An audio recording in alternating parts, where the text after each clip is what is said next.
الحمد لله نعبده ونستعينه ونستغفر به ونعوذ بالله من شرور أنفسنا ومن سيئات أعمالنا من يهد الله فلا مضل له ومن يضلل فلا هادي له أما بعد أعوذ بالله من الشيطان الرجيم بسم الله الرحمن الرحيم وإذا سألك عبادي عني فإني قريب أجيب دعوة الداعي إذا دعان فليستجيبوا لي وليؤمنوا بي لعلهم يرشدون صدق اللہ العظیم۔ میرے محترم بزرگوں، دوستو، جیسے میں نے پہلے بھی عرض کیا کہ ایک رکوع کے اندر رمضان کے پورے احکامات بیان کیے گئے۔ ابھی سحری کے اور اعتکاف کے احکامات ابھی باقی ہیں۔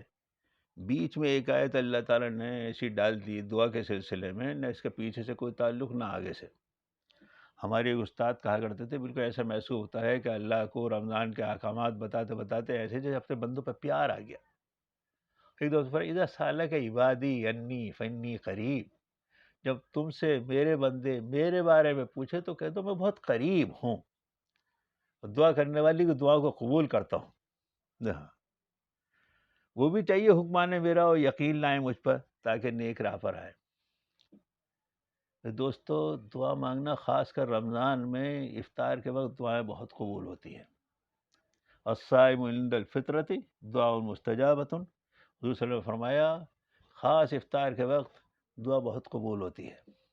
دن بھر کا بھوکا پیاسا ہوتا ہے انسان، آخری وقت ہوتا ہے، اس لیے وہ دعا کی قبولیت کا وقت ہوتا ہے۔ لیکن دعا کس طرح مانگنی چاہیے؟ ہم نے اپنی طرف سے بہت سی چیزیں اس میں ایجاد کر لی ہیں اپنی طرف سے دعاؤں کے سلسلے میں۔ نماز کے بعد تو ایسے ہے کہ ایک روٹین سا بن گیا ہے، علاقے میں اپنے انداز کی دعائیں ہوتی ہیں۔ بعض جگہ امام صاحب نے سلام پھیرا، اب امام صاحب تسبیح پڑھ رہے ہیں تو لوگ دیکھ رہے ہیں، جب تسبیح کر کے امام صاحب نے ہاتھ اٹھایا تو لوگوں نے بھی ہاتھ اٹھایا، امام صاحب نے اوپر ہاتھ پھیر لیا تو ہاتھ پھیر لیا۔ بنگلور میں ہم گئے، پر چلا نماز کے بعد امام صاحب آواز لگاتے ہیں الفاتحہ، تب لوگ ہاتھ اٹھائیں گے دعا کے لیے۔ اور اگر ذرا بھی کوئی امام اس کے اندر کر دے، لوگ مسجد میں ہنگامہ کر دیتے۔ بنگلور میں ایک مرتبہ مولانا علی میاں رحمۃ اللہ علیہ گئے، جمعے سے پہلے مولانا نے تقریر کری، لوگوں نے مولانا سے نماز پڑھانے کے لیے کہا، ایک بڑے عالم کو مولانا نے نماز پڑھانے کے لیے پڑھا دیا۔ وہ بیچارے ادھر یو پی کے رہنے والے وہاں کی اس رسم کو جانتے نہیں تھے نماز کے بعد کی، انہوں نے الفاتحہ نہیں کہا، مسجد میں ہنگامہ ہو گیا، الفاتحہ ہونا الفاتحہ ہونا الفاتحہ۔ سب لوگ کہہ رہے بڑے عالم ہیں، ارے الفاتحہ ہونا۔ ہر علاقے میں اصل میں ایسا ہے، جو صحیح چیز ہوتی ہے نماز، اور اپنی طرف سے جو ایجادات ہو جاتی ہیں وہ ہر جگہ بدل جاتی ہیں۔ بھوپال ہے، وہ نماز کے بعد امام جب سلام پھیرے گا، جب ہاتھ اٹھانا ہوگا تو مؤذن کہے گا اللہم آمین، تو تب لوگ ہاتھ اٹھائیں گے۔ ہمارے علاقے میں اگر نماز کے بعد پھر اس سے بڑی پریشانیاں پیدا ہو جاتی۔ میں ایک جگہ انگلش اسپیکنگ کورس کرنے جایا کرتا تھا، ہمارے سر بہت دیندار نمازی تھے، لیکن بھی نیچے مسجد، لیکن وہ گھر میں نماز پڑھتے تھے عصر کی۔ میں نے ان سے کہا سر آپ تو سمجھدار آدمی ہیں، نیچے مسجد ہے نماز پڑھے گا؟ بولے وہ اتنی دیر تسبیحات پڑھتے ہیں، وہ اتنی دیر تک دعا مانگتے ہیں، مجھے یہاں لڑکوں سے کا وقت بھی انہیں دینا ہے۔ میں نے نہیں، آپ سلام پھیرنے کے بعد امام کا پابند نہیں ہے، آپ اٹھ کے چلے۔ بولے کیا مطلب؟ بولے تو نماز سے بولی تو تسبیحات اور دعا کرتے ہیں۔ میں نے نہیں، آپ سلام۔ بولے اچھا یہ بات ہے تو میں پھر نہیں دیر نماز پڑھوں گا۔ ان چیزوں سے کتنے لوگ بیچاروں، کسی کے کام سے جانا ہے، کوئی انتظار کر رہا ہے، اوپر چلا امام صاحب تسبیحات میں لگے ہوئے ہیں، کسی کے پاس زیادہ وقت ہے، کسی کا کم ہے۔ اب دعا بھی سب کے برابر ضروری ہوتی ہے، کسی کے پاس وقت ہے اور بیچارے کو بہت سا مانگنا ہے تو بہت مانگے۔ امام کے ساتھ ہاتھ پھیرنا ایک رسم سی بالکل بنا رکھی ہے۔ پھر دوسری بات، امام بعض امام مانا ہوتا نہ یہ پتہ ہے زور سے مانگ رہا ہے نہ آہستہ مانگ رہا ہے، مؤذن مقتدی کیا سمجھے اسے؟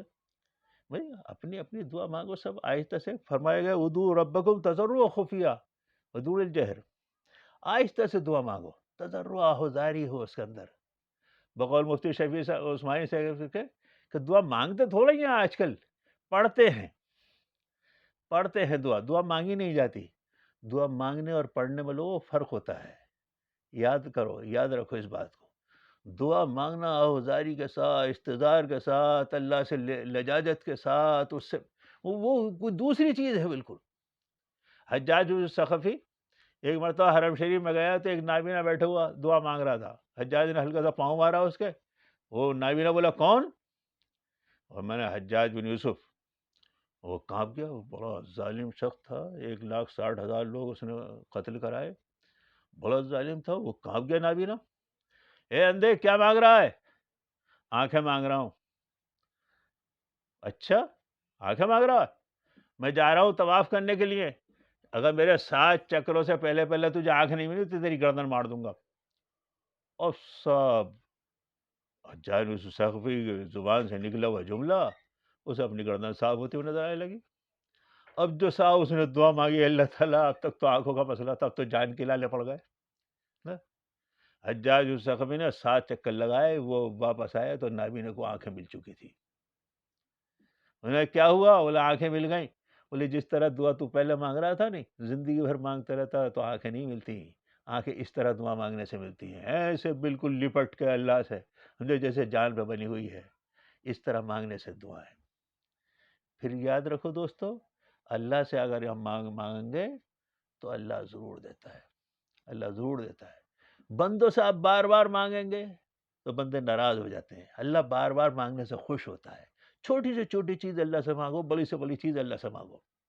ہمارے ایک بھائی مثال دیا کرتے ہیں کہ ایک صاحب کا سامان اتر رہا تھا ایک جگہ, ان کے کوئی شناسا دوست چلے آئے. بولے ارے یہاں مکان میں رہنے کے لیے آئے آپ؟ میرا مکان سامنے ہے, کسی چیز کی ضرورت ہو تو وہاں سے لے لینا. شام کو پہنچ گئے, وہ تھوڑا سالن دے دیجیے, دے دیا انہوں نے. صبح پہنچ گئے, تھوڑی شکر دے دیے, دے دی انہوں نے. 2 دن دوپہر کو پہنچے, تھوڑا آٹا دے دیے, اور آٹا دے دیا. 2 دن شام کو پہنچے, تھوڑا اچار دے دیے, اچار. بولے یار تم نے تو پیچھے ہی پکڑ لیا. 2 دن صبح کو پھر پہنچ گیا, تھوڑی چائے کی پتی دے دیجیے, اور چائے کی پتی دے دی. 2 دن دوپہر کو پھر پہنچا. اب وہ ناراض ہونے لگے, یار تم نے تو پیچھے پکڑ لیا ہم نے بار بار. اب وہ راستے میں کہیں ملیں تو ہلکے سے یوں ہاتھ دکھا دیں وہ, اور سامنے والے اسی پہ چڑھ جائے.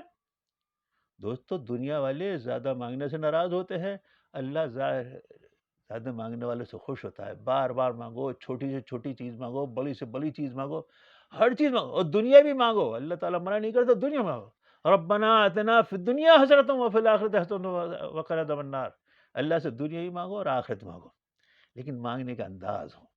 حضرت سعد بن وقاص رضی اللہ عنہ نے پوچھا حضور صلی اللہ علیہ وسلم سے, یا رسول اللہ ایسا کوئی عمل بتا دیجئے مستجاب الدعوت ہو جاؤں, یعنی میری دعائیں قبول ہوں.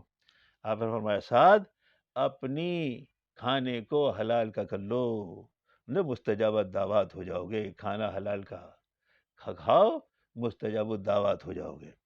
یاد رکھو دوستو, اپنی طرف سے اس طرح. اور پھر دعا ایک ایسی چیز, لا يرد القضاء الا الدعاء. اللہ تعالیٰ نے قضاء و قدر کے فیصلے بھی دعا کے ذریعے سے بدل دیتے. خدا نخواستہ ہمارے گھر میں کسی کی موت لکھ دی گئی ہے, لیکن انسان دعا مانگے تو اللہ تعالیٰ اس تقدیری فیصلے کو بدل دیتا ہے. پھر آخر میں ایک بات عرض کر دوں, ایمان والے کی دعا کبھی رد نہیں ہوتی. 3 چیزوں میں سے اسے کوئی نہ کوئی ایک چیز ضرور ملتی ہے. ایک تو اللہ تعالیٰ ہو سکتا ہے اس وقت اس دعا کو اسی وقت وہ چیز دے دے جو بندہ مانگ رہا ہے. ہو سکتا ہے اس وقت اللہ تعالیٰ اس کے حق میں بہتر نہیں سمجھ رہا ہوں. بچے کو ہم لے جا رہے ہیں, بچے کو نزلہ زکام ہے, بچے کہہ رہا ہے آئس کریم دلوا دیجیے. میں باپ جانتا ہے اسے کہ طبیعت بگڑ جائے گی, بچہ سمجھتا ہے باپ بڑے ظالم ہے, ہمیں آئس کریم تک نہیں دلوائی, لیکن باپ جانتا ہے اس بات کو. اسی طرح اللہ تعالیٰ بعض مرتبہ دینے میں یہ سمجھتے ہیں یہ بگڑ جائے گا, اس لیے اللہ تعالیٰ نہیں دیتے, لیکن وہ آخرت میں ذخیرہ کر لیتے ہیں. حدیث میں آتا ہے بندہ پہنچے گا آخرت میں, یہ محلات یہ سب کچھ میرے. وہ کہے گا باری تعالیٰ میں نے تو ایسا کچھ نہیں کیا. اللہ تعالیٰ کہیں گے بندے تیری وہ دعائیں ہیں جو تو سمجھتا تھا قبول نہیں ہوئی. بندہ خواہش ظاہر کرے گا, یا باری تعالیٰ دنیا میں تو 60-70 سال کی زندگی کیسے لوٹ پٹ کے گزاراتے, ایک بھی دعا قبول نہیں ہوتی, تو سب کچھ یہیں میں ملتا. پھر یہ آنے والی کوئی بلا اس سے ٹال دی جاتی ہے. اس لیے ایمان والی کی کوئی دعا رد نہیں ہوتی. اور دعا وہ خل عبادہ, دعا عبادت کا مغز ہے. اللہ تعالیٰ ہمیں زیادہ زیادہ دعائیں مانگنے کی, اور رمضان کے آخری عشرہ چل رہا ہے, خاص کر جہنم سے خلاصی کا, ہمیں اللہ تعالیٰ جہنم سے خلاصی کی دعا مانگیں. اللہ تعالیٰ اور دعا مانگیں, اللہ تعالیٰ بغیر حساب کتاب کے ہمیں جنت میں داخل فرما دینا. اللہ تعالیٰ ہمیں خوب دعائیں مانگنے کی, خوب استظار کے ساتھ دعائیں مانگنے کی توفیق نصیب فرمائے. اللہ تعالیٰ ہماری دعاؤں کو قبول فرمائے. وآخر دعوانا الحمدللہ رب العالمین.